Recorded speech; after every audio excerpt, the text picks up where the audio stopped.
Some pupils will head back to the classroom from next week in Scotland, Nicola Sturgeon has announced. The First Minister confirmed that a phased return to school would begin on Monday, with younger pupils first to go back. Preschool children, pupils in the first 3 primary school years and some secondary pupils who need to do essential practical work will go back on February 22. All other pupils will have to stay at home until at least March 15.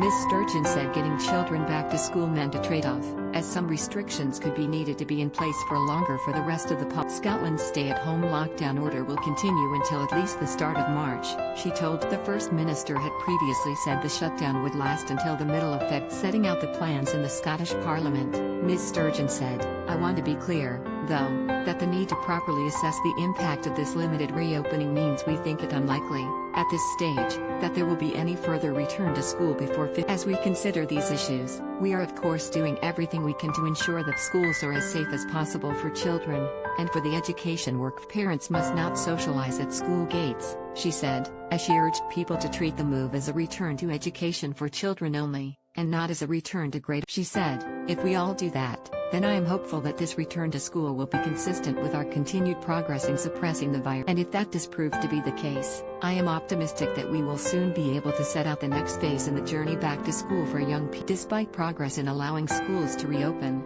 Ms. Sturgeon said it was too soon to lift other restrictions and warned the public stick to letter and spirit of law. She said, "Stay at home except for essential purposes.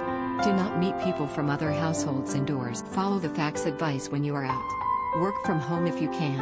If you are an employer, support your employees to work because by doing all of this, especially as children start to go back to school, we will continue to protect each other, our communities, and the plans for the route out of coronavirus restrictions will be published next week," Ms. Sturgeon added. The move to reopen schools in Scotland will put pressure on Boris Johnson, who has resisted calls so far to start letting English pupils return to. The Prime Minister has penciled in March 8 as the earliest date schools can reopen in England, despite pressure from his own MPs to start letting younger children. He is expected to give more details on reopening schools when he sets out his roadmap out of lockdown.